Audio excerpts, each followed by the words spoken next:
And hello, movie lovers, and welcome to the show. For tonight's podcast episode, I actually have a very special guest with me. We actually did Wedding Singer, review for that a couple of months back. We had such a good time. We've been trying to collaborate, but our schedules didn't jive up on some areas sometimes, but that's just the way life goes. But, micro break, I just want to say it's great to have you back again to do a review on a movie that I haven't seen before called Nothing But Trouble. This movie, of course, stars John Candy, Dan Aykroyd, directed by Dan Aykroyd. Dan Aykroyd's first position as a director and only position as a director at that time. So, how are you been doing? How are things going over at Michael Break? Great, great, man. Thanks for having me back, Uh, John. I'll tell you're you, welcome.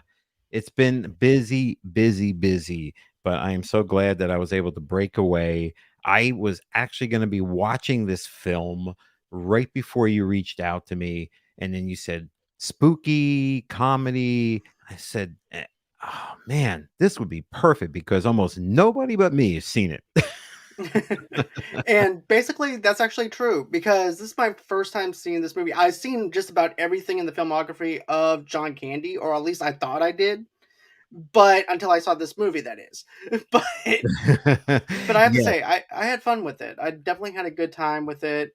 There's a lot of behind the scenes stuff that I'm going to touch on as well because that's on great. JoeBlow.com's YouTube channel, they have a thing called WTF What Happened to This Movie? What Happened to Nothing But Trouble? So that's how I learned some of the background stuff and things like that. And my fiance Brandy has actually seen the movie. Um, but for a first time experience, Hey, I Brandon. didn't. But for a first time experience, I didn't know what to expect. I had a feeling that this was going to be a dark comedy, and I love dark comedies if they hit me in the right direction.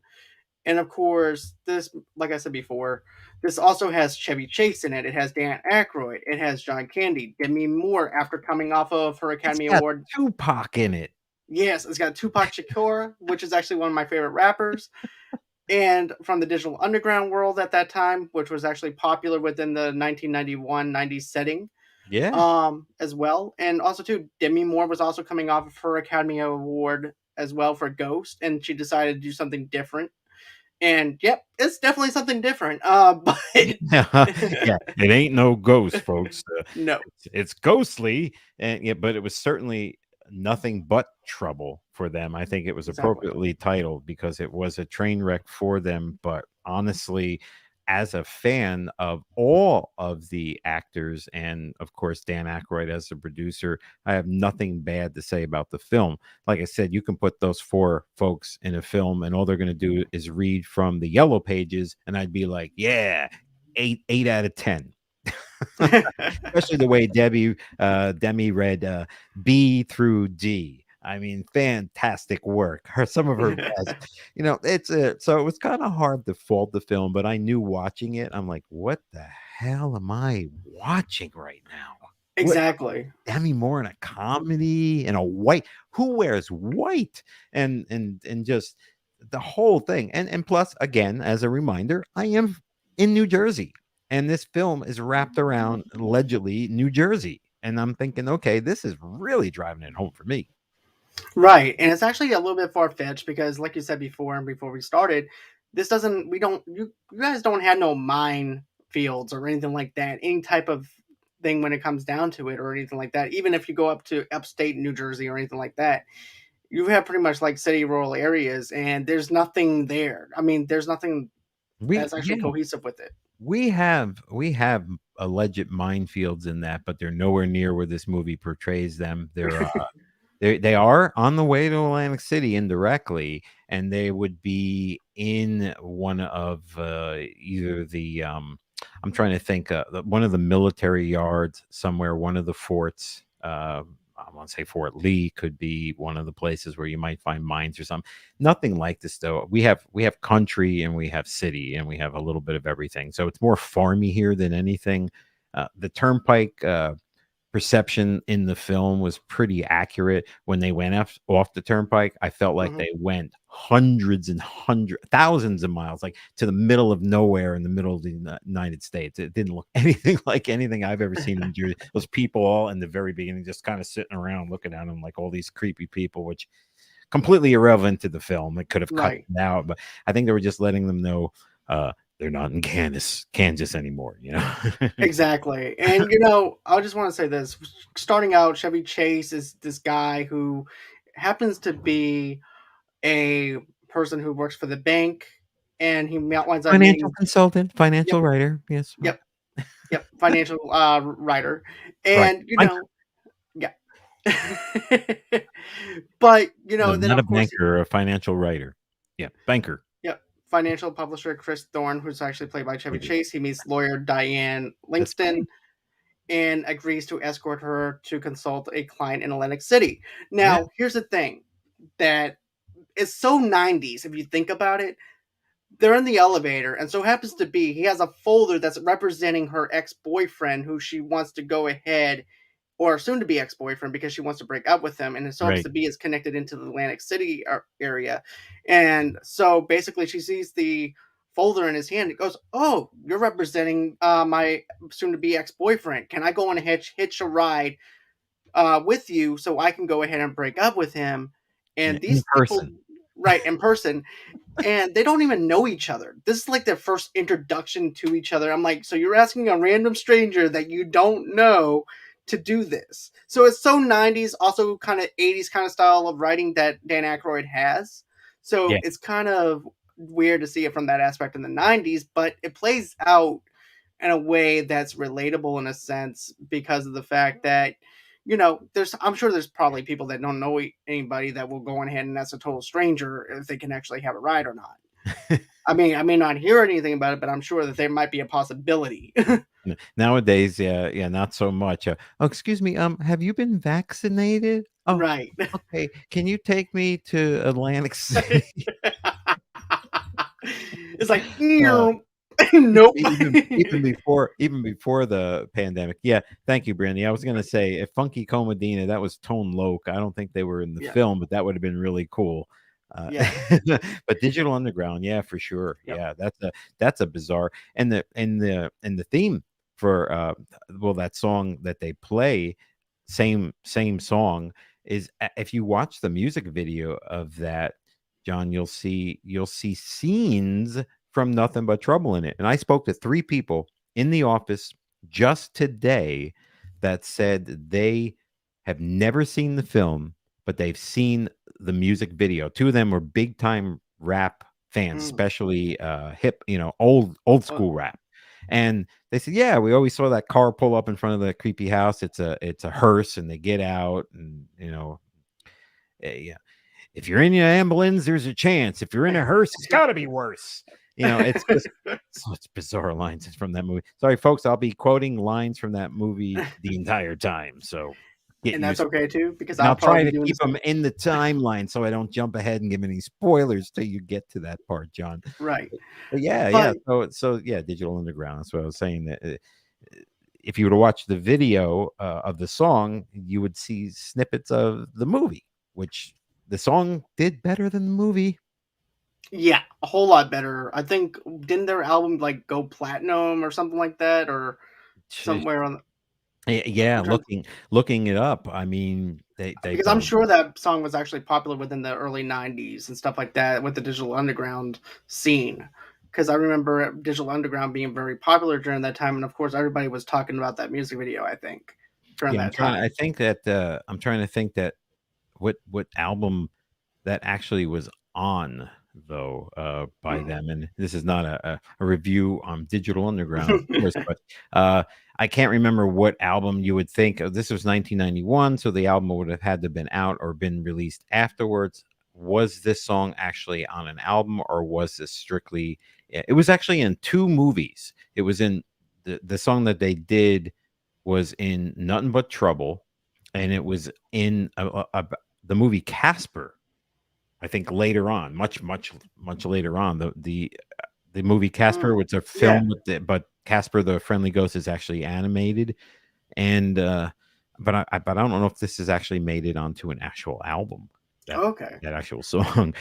Uh, yeah, I mean, strange, very strange.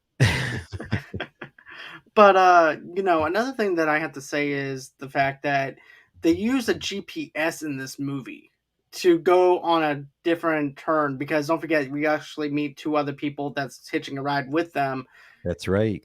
as well. And basically, you have Fausto. Who was their names again? Fausto Fasto and Rendella, and Rendella Squeary Squisnizzo or something. Friends of the Bride? Yeah. Yeah, we're all here to get married, Judge. No, And of no, course, no wedding, no wedding. Traffic violation. Sorry. Go ahead. but you know what else I find that's actually funny though? And then I like how they're actually wanting to hitch a ride with him too, and they don't know each other either. I And mean, so this you're is what going on makes a it funny. drive? You're going on a drive? I want to go No. Oh, too. we love to go on drives. Want Oh, to don't go to worry about tonight? them. They don't even get up until 2 o'clock in the afternoon, Rich whatever. people don't remember Rich, anybody. rich people don't remember anything. And then there they are. You knew they were going to be there, Right, exactly. This is and you like knew they were going to take that side road that kicks off the movie, because if they stayed on the turnpike, the movie would have ended after 5 minutes. It would have been one of those short films that you have to review. exactly. And I find it funny though, looking at it in the 90s, they're using a GPS, which technology for GPS has not been out or designed during that time. No, Maybe he had a rich very people high-end right, car, if you recall. He had a phone in his car as well. It had a wire attached to it and yep. everything else, and, I mean, that car alone, in prestige condition, it was worth a lot of money at the time. I mean, what was that? It was like a 7 Series or something Yeah, that was a ridiculously 7 Series expensive. BMW, which Yeah, is crazy. expensive, even in the 90s. I mean, not to today's standards, but yeah, so he's got the GPS, he's got this, and then then of course he's being chased. I mean, I'm jumping a little ahead, but of course eventually he starts getting chased by John Candy as a police officer for being a bad boy and not coming to a full stop at a stop sign. Right? And I find that funny That's though my that favorite scene too, Brandy, by the way. but you know She's what like, though? I find it funny because of the fact that, you can go ahead and you can outrun them. And so, of course, they're smoking weed, they're drinking, they're doing all this other stuff. They wind up they don't stop at the intersection that they're supposed to stop at or anything like that. They go past the stop sign, which causes John Candy to go after them. And then John Candy speeds up with them because they think they can outrun him because, of course, the police cars at that time didn't go past a certain yeah. speed limit or anything Come like that. on, man. Push it. Push it. Let's see if this baby can do 90. This baby can do 130. And so he guns it to prove himself, prove how amazing his car is. And they're like he's keeping up with him. And then he has a control, John Candy. He pushes a button and creates a roadblock electronically. He sends a wireless signal to create a roadblock to force Chevy Chase's character to go off road on this dirt road where all these truckers are. That was pretty funny, to be honest with you. And I mean, he's barely surviving, swerving in and out, trying to still being chased by John Candy. This is very early on in the movie, folks. What would you say? We're not even 10 minutes into the film, Not and even 10 minutes, and we're already seeing we're stuff being already happening. he's being chased, and he's like, "These truckers own this road." He's saying through the PA, and he finally had to stop because the ditch bitch or whatever John Candy called her, the woman cop is standing there with a shotgun, right? She's Yeah. And, that happens to be, of course, John Candy's sister in the movie as well, and stuff like that, too. oh, I Because didn't remember, know that either. I didn't know that. yeah. As many times as I seen this film, I never looked that stuff up. Well, it even said it, though, whenever the two brother and sister is trying to escape. Okay. It goes, "My sister will shoot you if you try to escape," or somewhere around that context. So I just find that kind of ironic that they were brother and sister. I believe I could be wrong, but that's what I'm thinking. I heard, Yeah, I mean, but she had a prominent role, but not a lot of lines. She had she had to be there in the movie. I think her name in the movie was what? Was it, I'm trying to think. Is she even in the cast listing? no, she wasn't even in the casting listing Like or the anything main like that. cast? Which is kind of ironic because they didn't even give her any credit at all as far as who the woman is, to be honest. I mean But I mean Brian Doyle Murray.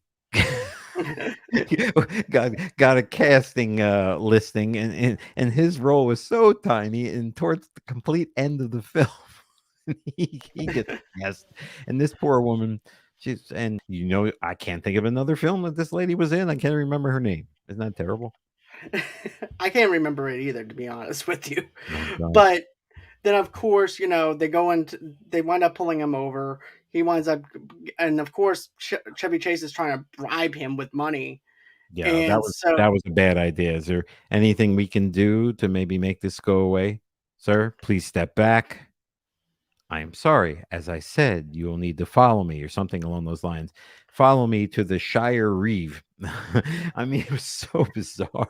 And so they're taking him to the judge directly right now down this road, and that road, well, hey guys, you got to see the film to see this weird road with these automatic gates opening and all these weird things everywhere, and they're seeing like a fin of a fish, and they go, oh, now we know where they buried Flipper, or something like oh, that, and now it's we like know where Flipper's buried, is in what the Chevy Chase Clipper's says. bed? I mean, it was so weird, and they're piping in music, and Chevy Chase calls it out. They're piping in music, and then Demi Moore sees a sign, "No cussing." He goes, "Shit," like that. I mean, it was just so obvious comedy at that point. But the point, it was just so weird, the whole thing. But you don't know why it's so weird until you meet Dan Aykroyd's character, of course, Judge. Exactly. But another thing, though, too, it kind of reminds me of The Hills Have Eyes, the way that this whole entire road is laid out, especially with everybody on the porch watching these people go on ahead and following the police officer, following John Candy, and of course, when they go up to the house, it kind of reminds me of Ernest Scared Stupid with all the junkyard Oh stuff and things yeah, like that, yeah. too. So that's what made me. So that's what made me think about that, and then of Credits. course, Sorry, I was it's, answering Brandy's questions. it's okay. What scene grossed you out the most? The credits. They were terrible. They just the way the fonts that they used, and so there was a couple of spelling errors. And no, I'm just kidding. We're not up to the gross scenes yet, No, Brandy. I can't no. reveal what grossed me out the most, but there was something that grossed me out, and I think it's the same thing that grossed her out, that grossed Brandy out. I guarantee it's the same thing. Yeah, there's something that is in here. I think that I feel like some everybody can actually relate to on what draws somebody out on. To be honest, um, but yeah, then of course when you meet the justice of the peace and everything, you find out a little bit more about his Diary. history. Yeah, that was her. As soon as they walk into the house, she goes, "Yeah, I know it's old. It's old." That was one of her big lines. The one we can't remember her name because Right. it was so old, and we're all thinking, "Wow, this is old. Everything's so old here." And she goes, "Yeah, yeah, it's old. It's old." She's like she's used to hearing that all the time. And then they meet him, and he comes out and the most bizarre way, with an automatic seat, and he's adjusting himself, and he's got books hiding him, so we don't see how creepy and disgusting he looks at this point. No, they actually left his face to a mystery of how creepy he Yeah. actually is. Yep. And I like how Dan Aykroyd was able to do that, where they didn't really give us anything of what he looks like or anything like that. But I liked how they played into that, and also too, I liked how they dived into the history of their town and dealing with the stuff that they were dealing with. I found that very interesting. And then, of course, this judge is actually 106 years old, and his name is Judge Alvin Valkenheiser, played by Alken Dan Alkenheiser. Yeah, yeah. Valkenheiser. Yeah, very, very, very, very strange. Um, Then, of course, Chris winds up offending the judge because we didn't do anything wrong. All we did was pass the stop sign. And of course, Demi Moore's character is telling him, look, before he even gets inside the house, let me do the talking and then we can go. Chances is he'll probably let us go. So they wind up doing that, and it totally backfires on them because Chris cannot shut up. nope. And he goes, all this for a stop sign? Yeah, he's got to go on. And I just want to pay my damn ticket and get out of here. Oh, I'll get you all out of here. I'll get you out of here soon. Uh, I mean, yeah. Just step right up to the bench. Step right up to the bench. And then after that, of course, they locked him And then in his that's when the room. books drop, and he shows his Yeah. face. Oh, I'll get you all out here soon. He's like screaming. They're like, I mean, It's just that's just the level of acting Dan Aykroyd was for this. He was like way over the top. He knew exactly what this character was supposed to be. Of course, he's also the director for it, but he played into that character and that creepiness of the character very well. Yeah. And also, too, the makeup and the cosmetics for it was very interesting. And you can even tell that was Dan Aykroyd in this film. Oh, yeah. I mean, I could tell. I could tell because I've seen him in so many films in the past. But I mean, it was yeah, they had a lot of makeup on him. There's no doubt that they had a lot of makeup on him. Um, then, of course, they wind up locking them into an underground courthouse to be judged for the next day because they said, "Ooh, I like bankers." He goes, I'm gonna let you stay until tomorrow, and then I might let you leave." And then, of course, then I like how all the other stuff plays in because then you are introduced to other characters that get pulled over for certain things that they've done, and they're uh, being judged and criticized for things. yeah, you got to see some of that as well. And some people got to let go, like the band. Some people not so did not do very well and pretty much instantly put away.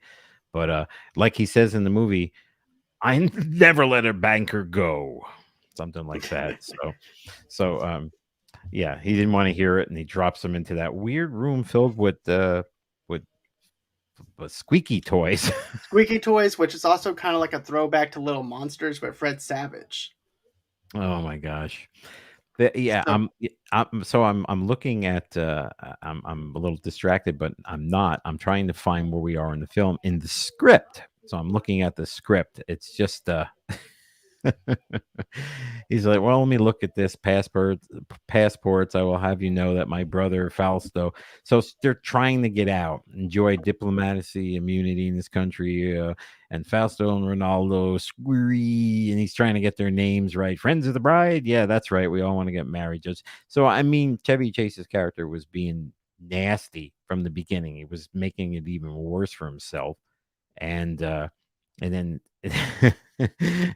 and then I love this line, and I was trying to find it because I didn't want to say it wrong. When he goes, "Well, listen," and there's this tension in the room, and he goes, "Hey, hey, ho, ho, hula, hula, hula, bula, bula, bula, who's here at the front seats at the Mexican hat dance now? Just like a bunch of spiders in a birthday cake." So bizarre. Like, who says that? Dan Aykroyd, Yeah, but also I too, it know. kind of reminds me of that mad scientist from the 1990s with the gummy worms, with the spiders and stuff like Yeah, that. yeah. He kind of reminds me of that kind of character. Yeah, it was just so weird, and then Chevy Chase, his character starts to light up a cigar while he's talking, like he was just being so passé, and he put out that damn rocket. I mean, it was just they called it a rocket. I mean, so bizarre, so bizarre. I mean, Dan Aykroyd, yeah, Canadian actually, I think. Eh? Yeah, Canadian, good Canadian guy. So here, yeah, so basically they get yeah, they get thrown in this sort of lockup, if you will. And it's not long before they come to the door and they go, "Get ready for supper." Now, again, the woman gets that one line, and she goes, "Oh, see, I told you, supper. They're not so bad." And You see, then they're gonna my feed us. yes, he did play a douche in this movie. 100% agree, Yes. Brandy. And then all of a sudden, now it's time for dinner. And now they're going to sit down to dinner table, which is by far my favorite scene in the entire movie. And I watch that. We usually watch that. So when we're watching the movie, because we've seen it so many times, we get to that scene and we just watch that scene over and over and over. And I try to remember the lines in there. There's so many lines, so they all sit down to probably the most complicated looking, most elaborate dining room table filled with crap all over the place. And it's and he comes down on like these straps in his wheelchair, his legs up so he can get into the table, and it's like he's like adjusting himself and his the makeup was practically falling off his face, and of course, his nose. That's funny. Yeah, the nose part, you know. On a bite of that hot dog, he goes, like, "Oh, we got some dogs tonight. We're serving dog." Jemmy Moore, they're serving dog? No, not dogs. Hot dogs, pride heifers, the ones you used to get at the stadiums, stadium franks. I like mine with all the fixings. I suggest you have yours the same way, and like that. Yeah, go ahead, put all that stuff on there. Any nice Hawaiian punch? I mean, it's and Chevy Chase, of course, being Chevy Chase, a douche. He goes, nothing like a nice warm glass of Hawaiian punch amongst friends. And it's an oil. It's an oil thing for the Hawaiian punch. I mean, right there. I mean, the 2 minutes in, and that train going around, and she's trying to grab the pickles off the train, and it's going around, and it was the music. I don't know, that's cannonball, and I'm like, oh my god, this is so bizarre. Jello mold shaking on the table, and then you tell him, John, who do we get to see as a new character? Then we wind up seeing, of course, John Candy as the granddaughter. And this is something that I haven't. Well, I've seen him dress in drag before. I can't say I never saw John Candy dressed in drag or anything like that. But yeah, he winds up becoming Eldona, Eldona. which Oh my is goodness. Yes, John Candy and drag. If you've never seen it before, come and see that scene. So she comes down the steps carrying the dogs. Steam comes out because they're all like dirty water dogs, and steam comes out. She's like, she drops it right on the plate. It's got the little tail still hanging from the casing. It was yeah. disgusting. And then John Candy turns, ants on a log. He's like encouraging her to take one. And then it's dropped on the plate. Everything was just scary beyond words for sure. And it was just That so weird. scene, if I, going to Brandy's question, that scene grossed me out, to be honest. Yeah, it was pretty gross. And then he goes to take that hot dog, and you can see Chevy Chase looking at him. He's like, and then they changed the shape of his nose to look like the head of a penis. I mean, Yeah, think of how disgusting that is right then and there. Not scary, but disgusting. And disgusting. then they shoving that hot dog in it. Right. And of course, the train set has the condiments on there. Then Spinning, and then he gets hit in the head. The Fausto or whatever gets hit in the head. He's like, "That's it, man! I'm freaking out. We got to get out of here, baby. Let's go!" And he gets up, that's it. and I had enough. you guys are twisted, freaky, misinterpreted. Whatever he says. It's funny that that's actually the final straw, but the final straw would be me being inside that basement area locked with Chevy chasing them. It was too But sweet for that's the that. final straw is getting food flicked at your head. Oh That's my your god. final straw. But I like how Adana is looking at Chevy Chase, looking at Chris, and trying to seduce him in a way Yeah. and stuff like that too. I find that hilarious. And I mean, she then immediately took a liking to him. immediately. Immediately. I mean, and we learned that pretty quick that was coming. I mean, you couldn't be more. I mean, John Candy had to play that off. I'd love to see some of the behind the scenes of that. I mean, just her. I mean, you'll never have car trouble. I mean, just a really bizarre woman. John Candy didn't even try to look like a woman. He put lipstick on it and a beard, and just mumbled because apparently she was a mute. She had no Right. tongue. They don't say why she was a mute. She was just a mute because why not? So he didn't have to remember both lines, I guess. So But also too, I feel like you don't really have to do lines for her because of the fact just the to me the facial expressions yeah, they were and great. the eye contact that she gives over to Chris is just She was hilarious. John Candy was one of my favorite actors of all time. I miss him dearly. Me too. I loved him in Planes, Trains, and Automobiles. He was in Planes, Trains, and Automobiles with Steve Martin, Yep, and he was in The Great Outdoors with uh, Dan Aykroyd. with Dan Aykroyd. I mean, absolutely stellar movies, both of them. I mean, there's a line after line. We can review those another time. And let me Right. tell you, and Chevy Chase too. I love him, of course. Vacation, National Lampoons, all those. Dan Aykroyd, honest to God, Dan Aykroyd. I know he's done quite a bit, but when I think of Dan Aykroyd, I think of Ghostbusters. Me I too. I can't get him out of my mind. Same here as Ghostbusters. well. And Demi Moore, I think of her naked. Striptease, probably. Yeah, striptease. Yeah, but to be honest with you, look, let me just get out of my pants for a second, okay? As a guy, yeah, yeah, I love Demi Moore and everything, but let me clean it up for. Let's make it family friendly here. She's a phenomenal actress. Period. Drama actress, Hmm. definitely. Comedy, Definitely. she can be quirky and funny. I loved her. I loved her in the military film that she did. G.I. Um, Jane. G.I. Jane. And I always get that one confused with the one that Goldie Hawn did, military film, which was also a top 10 for me. I get that one mixed up. So what was the one that oh yeah, Uncle Buck. Yeah, Yeah, Uncle Uncle Buck. Yeah. Bucko's another good one. Oh yeah, I forgot about that one. Yeah. But I'm trying to think of Demi Moore. Of course, Ghost was just unbelievable. But that whole movie was good. I mean, she Yeah. didn't completely carry that movie. There was a lot of good actors in that.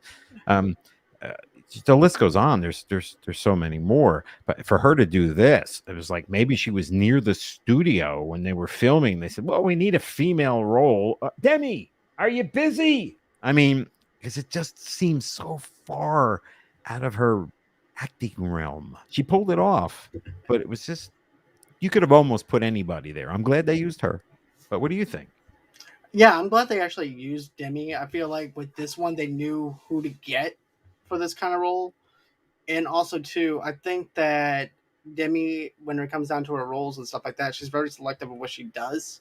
Right. And she's careful at what she does. And I think that this is the one that I feel like was the most challenging, probably for her back in the early '90s after coming off the Academy Award.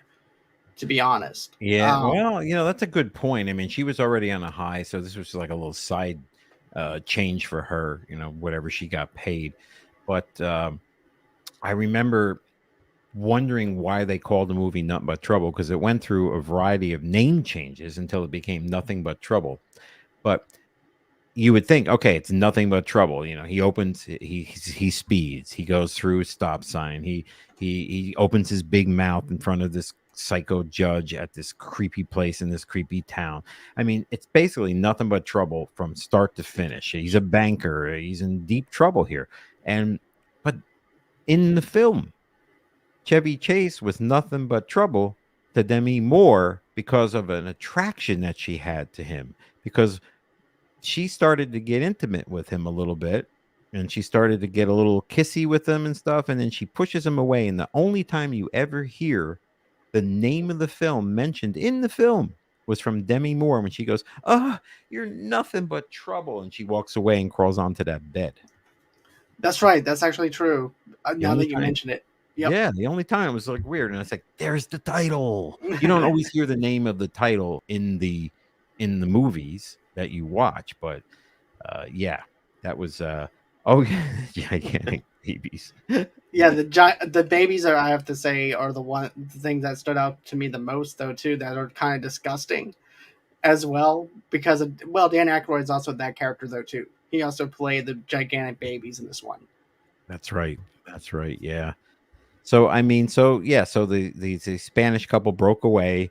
They had to go through uh, that muck of disgust, and then of course they meet up with a gun and John Candy on the other end of the other side of that moat of toxic waste, and they're so close to escaping, and he lets them go because they peeled the right banana as John Candy says, is you need a holiday, a time off, fish tacos.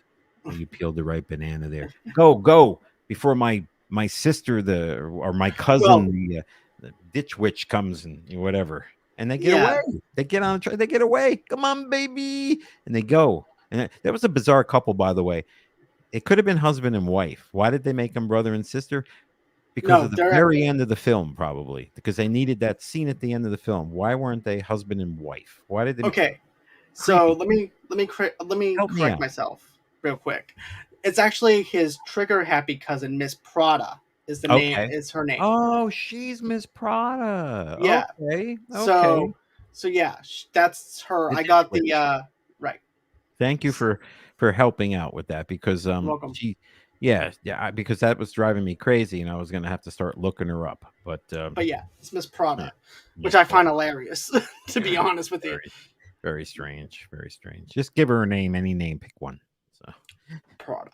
so But so but the Spanish couple to me, though they were short lived in the film, they survived. Of course, they got away, but they didn't they seem a little close for a brother and sister. yeah, they. I thought that was strange though too, because I thought they were actually boyfriend and girlfriend, Yeah, our husband especially and the wife or something. especially in the car They scene. do everything together. They go on this tour. I mean, I don't want to do anything with my family. Sorry, Me guys. either. But I mean, it's just But like, it's like if I don't want to go on a trip to Atlantic City with you. So it was just weird. And then of course it kind of makes sense at the very end of the film, but because you get to see them one last time at the very end. But anyhow, because they you're get away. wondering, because when you see them that last one time, you're wondering throughout the film what happened to them. Yeah, they got out, but what's happening between that time? Apparently, they didn't ask for help. They just Right. said, "You know what? The heck with those guys. Let them figure it out. They'll get out of there. I'll assume they're gonna finish that dinner, have some of that Jello mold, and bolt the hell out of there." But apparently, that didn't happen. It got a lot worse, didn't it? Yeah, it got a whole lot worse. Also, She got too, her taint. Yeah. Well, rules are rules. House rules are rules. What does that? What does that mean, Judge? Oh, whatever Aldona touches is what she keeps. Like, what? that, What? that because Do he me a actually favor, literally runs into warm her. my tired heart. You'll never have car trouble. Wait, so do that and I'll let you all go. Don't and you're going on the grader or something like that. And he goes, so you're telling me it's death or Aldona? Death Exactly, or but Aldona. yeah, you're going ahead. You either go with Aldona, or you also run things after I'm dead Yep. and have my whole estate, and you also have Aldona, or you can go ahead and die. So, Yeah, the whole estate. Did you look around as you drove up and saw the giant dolls? Do you really? Yeah, I saw his fear too. Let me tell you me too. something, Brandy. That was the I think he feared that more than More than death. dying. Yes, Yeah. exactly. So now him and Demi, of course, find a way to quote unquote bust out a little bit, and they go down that basically in a maze of the house. The wall is moving. They're being forced. They're basically controlling where they wind up, and they go trying to escape. Go down this like this Slide. ramp, and just perfectly get split up on this ramp at a little Y intersection, and Demi goes one way, and Chevy's character goes the other way, and they wind up in two different places. And she winds up one of my favorite scenes in the movie, second to the dinner scene, which is those psychopath big fat slobs outside because we're not a lot in the house. And who did we wind up seeing in that scene? We wind up seeing the two babies basically. These I wanted to, the first thing I thought of is like Tweedledee and Tweedledum. That's what I was trying to nickname them. Yeah. But and then of course, they're deformative. They actually have that Hills Have Eyes kind of flavor horror aspect to these characters, and they're slimy, the despicable kind of. Also, too, Adonna winds up going down there too because Yep. that's when Demi winds up running into her as well, and Eventually, then yeah, but she got yeah, to spend a little bit of time right, with them and sort of friending them. They liked her, and these two characters. One of them, they looked like they were exposed to all these toxins. I think that's what we were supposed to assume that they were like, like a three-headed goldfish kind of thing. I happen to right. reference goldfish from my podcast, but uh, they're just very, very creepy looking ghouls, if you will. And they friended Demi, for obvious reasons, she was being kind to them because she was fearing for her life, number 1. Number 2, she was cute, and, the brothers, they really liked her. So one brother was played by none other than Dan Aykroyd himself, which I would have never known. And yeah, matter of fact, it's Bobo and Little Dibble. Little Play, Devil. yep, played by John DeVekis, I think. I'm DeVekis. Bobo, and this is Little Devil. We're not allowed in the house. And she just faints. He wanted to get And in then the house. she's playing a game with them, uh, which was really weird. They were playing, what were they playing? Chess or checkers? And then she was No, trying to talk baby cards. They were cards, and she was talking like baby talk with them. right, and he goes, "Okay, because Bobo's hand is on top of the card, that means Bobo won." So he goes, "Oh, okay." And But yeah, if I win, I get another snack or something like that. And if I win, I get Diane. And it sounded like they dubbed that in at the end because his voice was like 3 times louder than before. And I'm like, oh my gosh. So now she's really worried. And then who comes but Aldona and pulls her, and she goes, no, no, no, and something like that. And she gives them both like this, the pointing finger, and then she grabs her and then just sucks her out of that scene. But you guys need help. You guys need help. He won't go. I mean, you guys need therapy. He won't go. Hello, Tanya. How are you? and yeah, of course, she winds up pretty much picking her up and trying to put her in this burning pile or whatever inside this thing. And of course, Bobo and them are trying to say, "No, no, no, no, do not do that." Yeah, oh, no, And they didn't like that, but, of course, she no, wound it up on the grater, right, unfortunately. Uh, thank God, as the scene continues, he survives that, but in sort of a bizarre way. I mean, so the whole thing is going on, so you've got that scene outside, and then you've got the scene inside, which was, well, there was a lot going on. Didn't is that when, I think, Digital Underground yeah, gets Digital arrested? Underground comes Now in. what happened to the drug addicts Yeah, guys in the yeah. I car? wanted to talk about that. The drug addicts is actually one of them is played by Stephen Baldwin. That's who that Yep. was. The main guy. The guy Yeah. driving the car was And he's Stephen acting like a Baldwin. douche and everything. Yeah. Oh, yeah, So of course John Kennedy brings him in, he was a piece of shit. right? And he goes, "Well, I'm gonna let you guys go." And then all of a sudden you see the floor drop, and then next thing you know, they're on this roller coaster ride of death, Yeah. going into this grinding machine and spitting the bones out. Now, the thing that I find funny about this, because that's where Chevy Chase actually winds up at whenever they get split off, and he doesn't even care about the bones or anything like that that he's picking up or seeing. It No. doesn't freak him out, which to me, I would have actually would That's have right.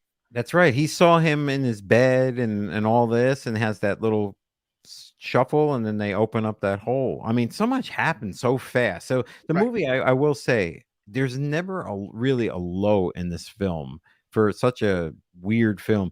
It continues. It goes nonstop.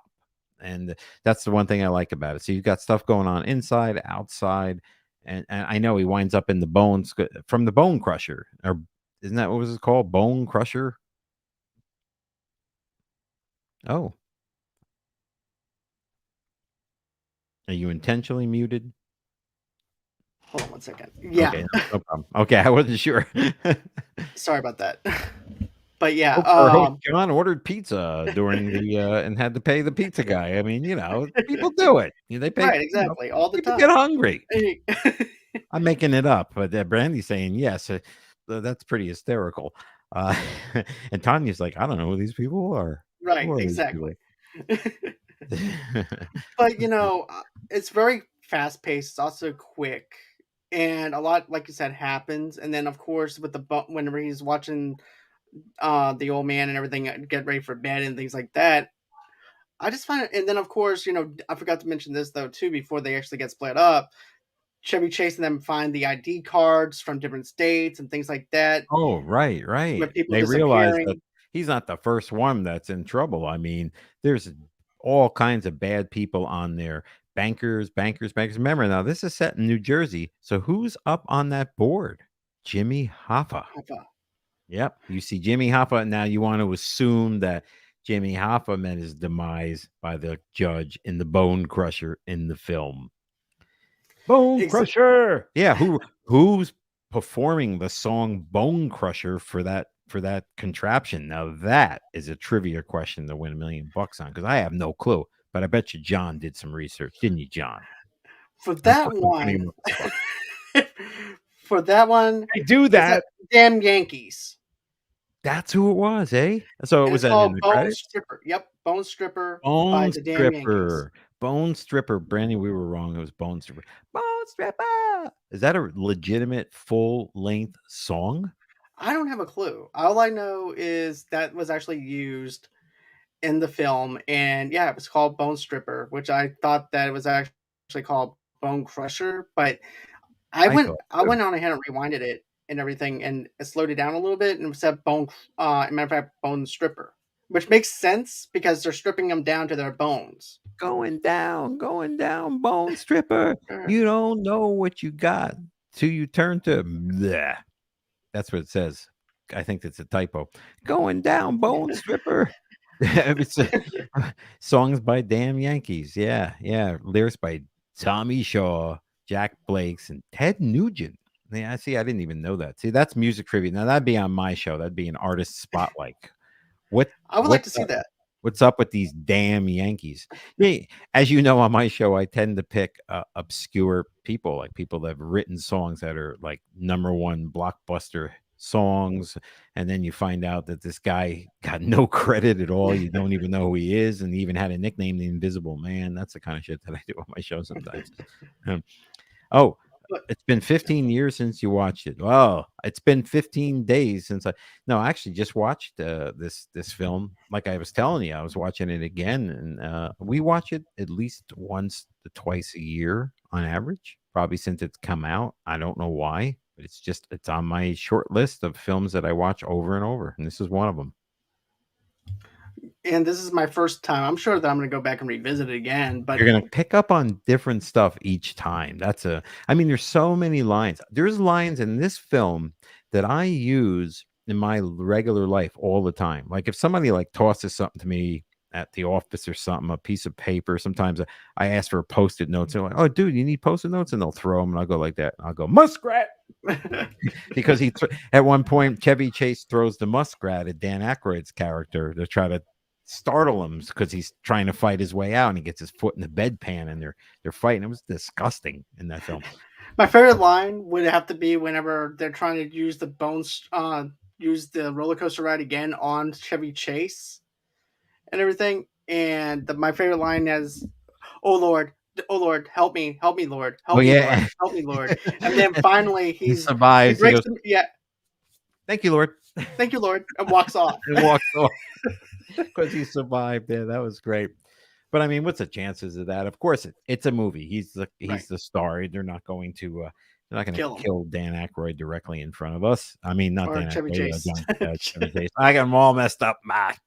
Uh, But the digital underground stuff was my favorite thing, and seeing a young Tupac yeah. Shakur in there, and then they have to prove that they're actually artists, and then it goes, bring their stuff in, bring their stuff in. I want Bring all your instruments in here. Bring all your keyboards and your guitars and set them all up now. I need to see them all. And then they drop the beat, Dre. And all around the world. All and around the around the world, world. sing song. All around. Come to the party to get naughty, to get rocks off, to eat popcorn, waiting to the beat. I don't have all the words in front of me, but I mean, he just You do goes better off. than I did. Now, and then the second voice is the same guy, but that's his alias. So he does this sort of Sheik of Iran alias where he puts that plastic nose on, changes his name, and raps. And he raps with that nasal style rap. He's like you'll hear him in another song go, "I'm the one that said grab him in the biscuits." I mean, he's just a weird guy to begin with. And then the very last verse of that song is Tupac Shakur. Tupac does the final verse. There's actually two singers, but three different styles doing the same song. So it's unique in its own way. Yeah, Oh and yeah, then the organ. That's not in the real song, by the way. That's no. only in the movie. And I thought that was funny. Great way for Dan Aykroyd to show his musical chops by doing the organ and then getting down on the organ. And then after he's done with that, he said, "Yep, you boys are definitely artists, Oh yeah. but Oh yeah, but you sure are a gaggle of musicians. All right, so everybody, if we can just step up to the bench here, we'll get this. Step up a little closer, gather a little closer. By the power invested in me in the state of Vulcan I now waive you from any charges. You're free to go." He's like, "What?" He's like, "What? They just go? That's it?" you know what I thought was going to Oh, happen? I there's thought one more thing we need to talk about here before you go, and that's when the wedding kicks in. right, but I thought the floor at that point was gonna. He says. I thought when he says, "Okay, you guys just stick together," I thought he was gonna drop him.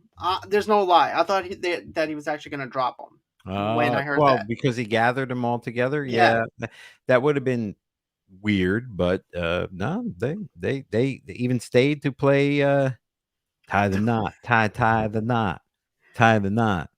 He's like, and then of course Chevy Chase comes to his senses and he wants out now and he upsets Dan Aykroyd's character and he's screaming to the band like, "Get me out of here!" And they're like, "No, no, no! I was nervous at my wedding too." Like that. They're just completely passing it off right. as Let me go. nervous I want. jitters. I know, and so you knew they weren't going to let him out again. No, They're going to no, destroy the film. It's not going to right, happen. That's no. it.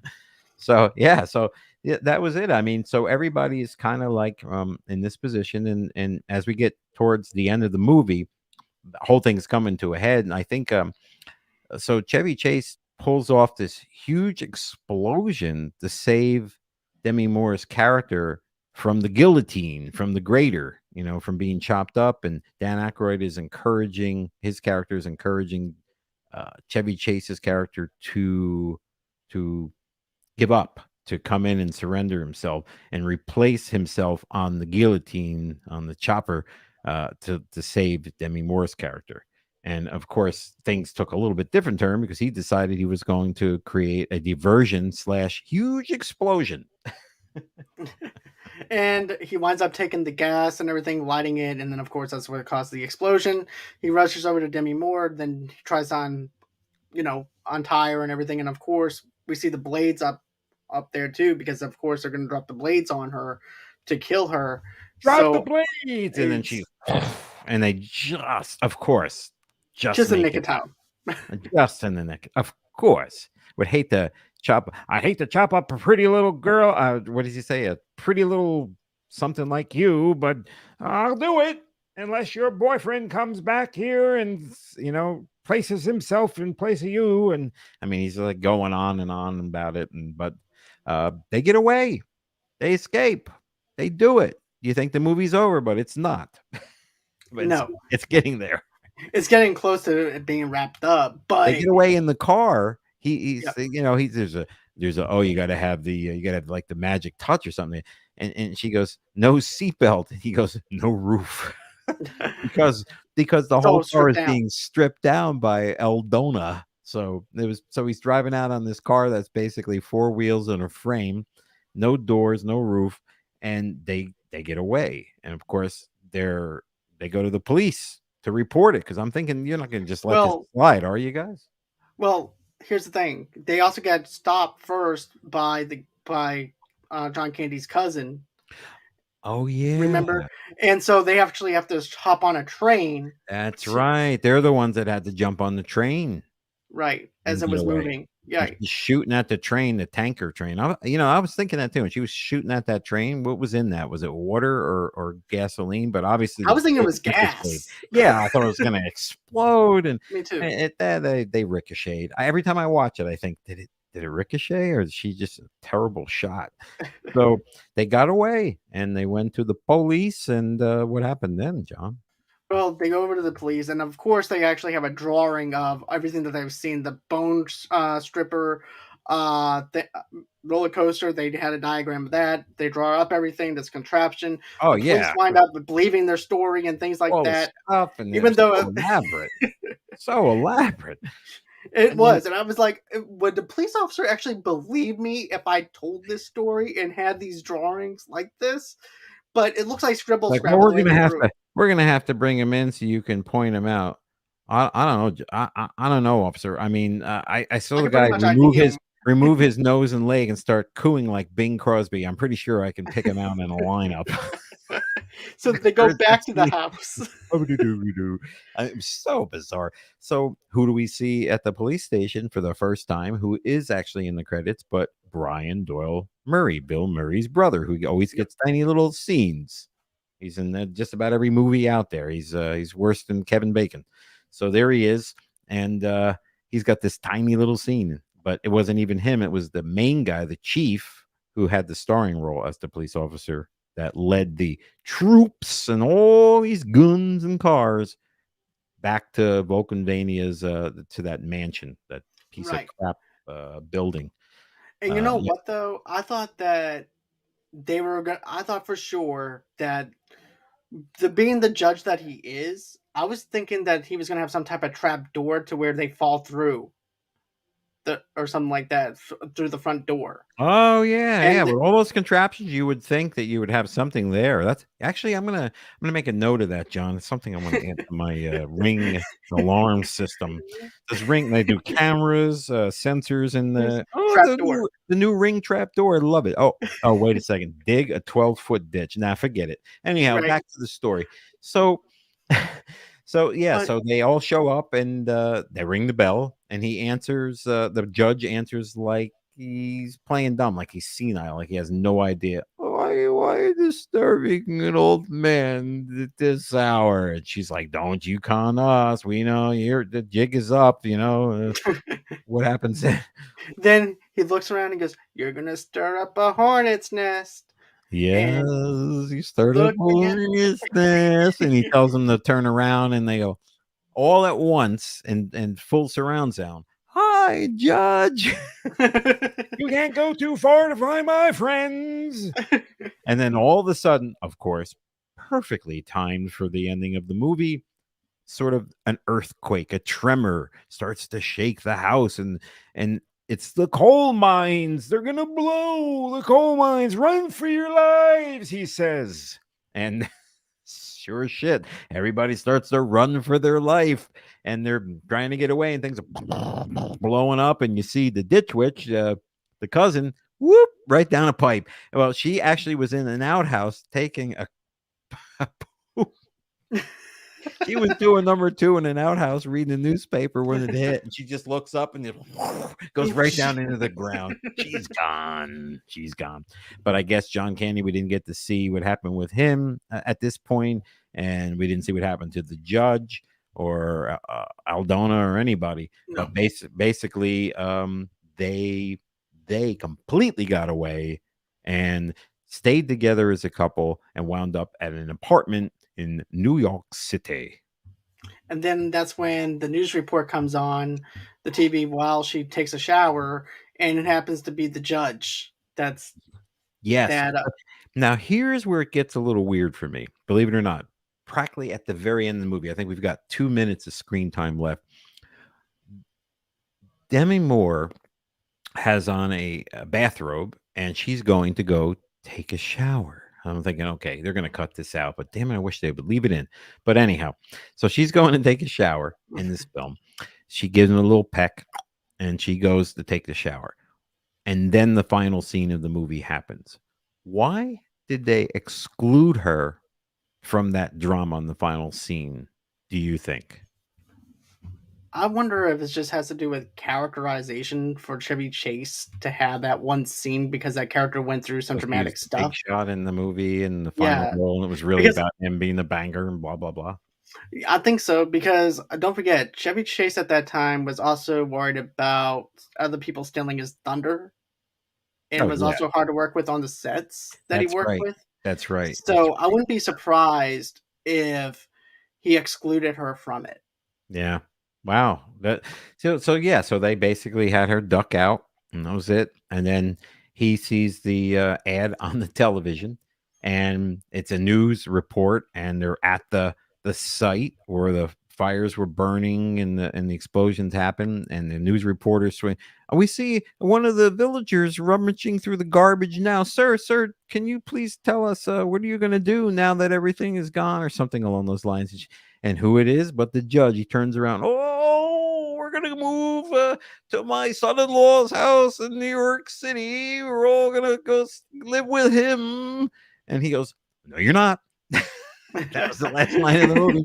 And then the way it looks like something straight out of a Disney cartoon, Yeah, because then you just see exactly. Chevy Chase's He just shadow, or like jumps through the wall and leaves a perfect shaped Chevy Chase punch through the imprint. wall Right. and takes off, and then the movie ends. And boy, oh boy, what a train ride that movie is. And yet, rating wise, it didn't do so well, John. But I'm No, sorry, folks. Anybody watching this live and or that's going to be watching it once it just goes static, you have to see this movie at least once. Don't take my word for it. It's amazing. Beauty is in the eye of the beholder when it comes to films. Let me tell you, definitely. I've been told to watch many of shows, and I thought that they were absolute garbage, in my opinion. And yet I watch films, and people say, "You like that?" I wouldn't even try it. It's like never reading a book. Everybody thinks it's a number one bestseller, but you think it's going to be crap, but you haven't even read it yet. You got to read the book, so you got to watch the film. Exactly. Yeah. But the thing that I learned about this, though, as far as the trivia and stuff like that that goes with this film, Mm, is number one, like we said before, this was Dan Aykroyd's first ever directorial debut. Nobody wanted to even wanted to even write the film or anything like that, direct it. So therefore, that left on Dan Aykroyd to do it yeah. and everything. And of course, you can find all this information on JoeBlow.com on their YouTube channel, Okay. and it's called WTF Happened to Nothing But Trouble. Yeah. I mean, It's a and I'm 24-minute reading. episode. Oh, that's pretty cool. And I'm reading some of the Wikipedia stuff, and the poor reviews by critics. Chris Hicks was writing for the Deseret News, and thought Aykroyd seemed to be having a time of his life as a judge. Chase, Candy, and Moore appeared much less animated than usual and downright embarrassed in some scenes. I don't know. I didn't see any of that. I thought that everybody was fully engulfed in their roles. I think everybody did a fine job for what they were given. And I don't like this line either. It says Entertainment Weekly critic Michael Sauter wrote, Aykroyd and John Candy generate approximately 4 laughs the entire film, and Chevy Chase adds maybe 2. That is bullcrap, in my opinion, because I laugh at Chevy Chase's even one line. He has an extremely dry sense of humor, and you Yeah, have to catch those. You have to catch those little lines. So this movie teetered between being a sort of a horror mystery slash comedy, and it teetered well. It didn't lean in any direction too heavily. It gave you enough uncomfortableness and enough comedy to work, in my opinion. But who the hell am I? I'm not Cisco. I'm not Ebert. I'm just Michael J. Mayo from Micro Break. and I'm just John, who's an average Joe kind of movie reviewer. So Give there you yourself go. more credit. At least you're wearing a Sons of Anarchy shirt. I mean, True. I'm wearing this. Hey, I like that though. That's the Bob Ross cat right there. Yep. The Bob Ross Foundation isn't too thrilled about their name being mass marketed, but hey, you know what? I love the shirt. I love Bob Ross. I think he's awesome, and I I think miss so. him as well. He shouldn't have died so dang young, but No, he shouldn't have. all the good ones go, especially with actors. Oh my goodness, all the fat guys. That's why I'm trying to lose weight again, John. I I am mean, too. John Candy. Yeah, you look like you actually slimmed down a little bit since the last time I see you. But actually, I'm just using a different format on my monitor, so it makes everybody look thinner. No, I'm just kidding. I'm just, I'm just kidding. But Huh. Yeah. this movie only had a budget of 40 million, and it made only 8.4 million. Oh gosh. Oh, poor Hollywood. Poor Hollywood. I'm sure they made it up. I'm sure they did. I'm sure they but did. Wow. anyways, Well, thanks. dude, Yeah, man. Thanks for Thanks for having me on the show and reviewing another movie with you. We got to do this every 6 months. Right? We'll keep up the tradition, I'll tell you that. But I definitely enjoyed having you on, Thank Michael. you. You've put on a great podcast, Thank and you. you're welcome. I tune in every single time that you drop something new, Thank you. So you and listened to the latest episode about tequila then, huh? yeah, Oh yeah. I listened to that one. I listened to pretty much everything that drops, Oh, and I, even some of your older stuff too. So to get a feel oh. of what your older stuff is like. Yeah, it definitely took a transition, just kind of like an actor's career. They don't always start out being that great, and then sometimes they're some of the biggest names of all time. And some people get their start really small and they get big. I think that I'm going to continue to do what I do the way I do it. I'm going to always be myself, and I held back part of myself in the earlier episodes. You can see I've gotten a lot goofier and a Mhm. lot looser, but yet I always stay on subject because it's 15 minutes and I don't have enough time to ramble and goof off. I can talk for hours, as you know, Right. but at the end of the day, the podcast keeps me in that box where people can get entertained and get out. So I'm really excited to announce the Halloween specials that are going to be launching for 2021. I did do this in 2020, starting next Sunday, not this coming Sunday. This no, actually no. I stand corrected. This coming Sunday Yeah. is part one of a three-part series of the Halloween special. It's you're going to hear one of my altered egos, one of the characters that I play, which I simply call the scary voice guy or the deep voice guy because I don't have a name for the guy. If you come up with a name, John, I'll use him next time. But Okay. I right definitely now, will. I got no names for this dude, but he has his own persona and personality, and he'll be on a couple of episodes. I have some guests on the shows that pop in and out from other shows or podcasts, and it's a three-part series. So, and I'm actually in the process of editing the third one now, and that's where I was before I joined you on this show. All I right. was editing part three. So, yeah, well, thanks. Yeah. Speaking of which, where can people follow you at to find this Halloween special that you mentioned? Well, I go to work about 7 o'clock at night, and I'm on the turnpike, and so if you drive past exit 8A, no, Hmm. I'm kidding. Um, Oh, okay. yeah, I was so taking notes. Okay. so, the podcast does broadcast worldwide. You can listen to the podcast, of course, under the name Micro Break. That's the podcast, 2 names, and you can hear that wherever podcasts are broadcast in the world. Um and please subscribe, follow, rate, and review the podcast because that really helps other folks find the show. And if you want to converse with me on a one-to-one basis, and just like I found you, John, find me at Twitter. I'm not a political guy. I use Twitter for the fun parts, and I block everybody else that pisses me off. And you can find me at micro_break. That's micro_break on Twitter. That's really the best way to converse with me.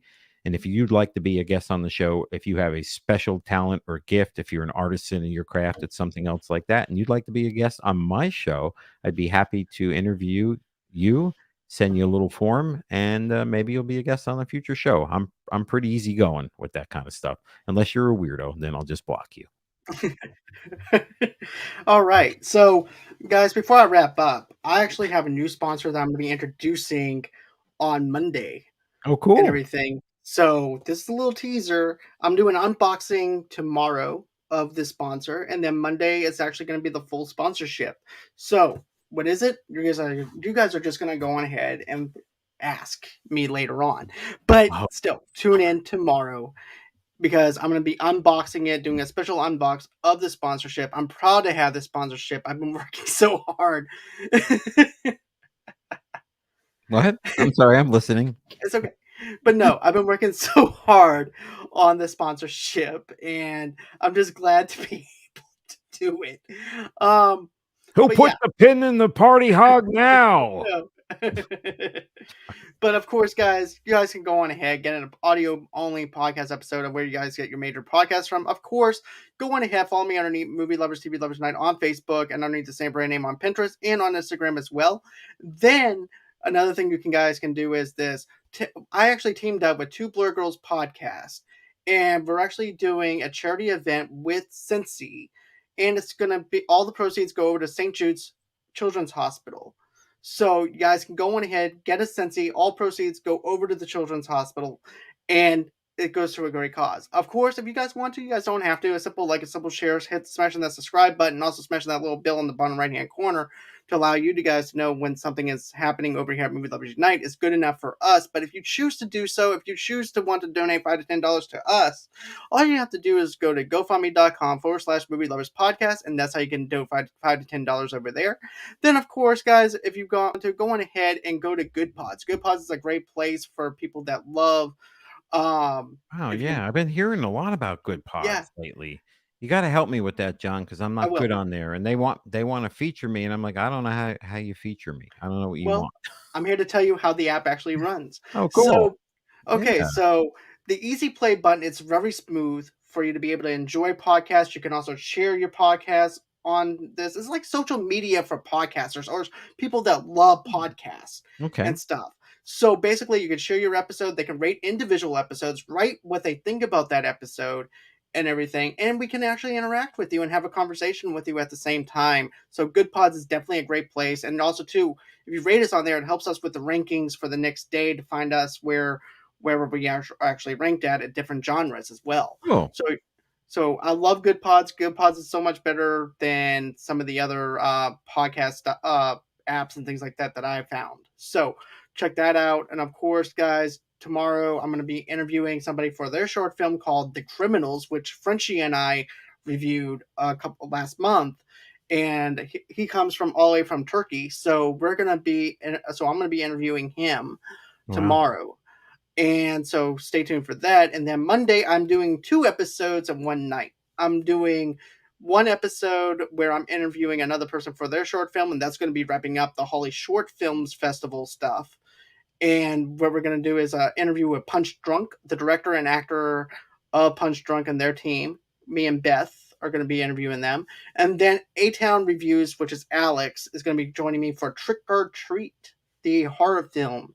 So, and then of course that's where you're gonna go on ahead and find that sponsorship at. So that's everywhere that you guys can reach me at and everything. It's been a pleasure. I can't wait to do this again, guys. Thank you. I do appreciate it, Michael, for you taking the time out of your night to talk about this film. Thank you for introducing me to this film. I do appreciate that a lot. Of course, you guys can also go on and you guys can follow me on Twitter at Movie Lovers Unit, and of course on TikTok as well at Movie Lovers Unit 001. It's been a pleasure, man. I can't wait to do this again, and have a good rest of your night. And always until next time. Good night, everybody. Good night. Sleep tight. I'll see you soon, John. Thanks, man. See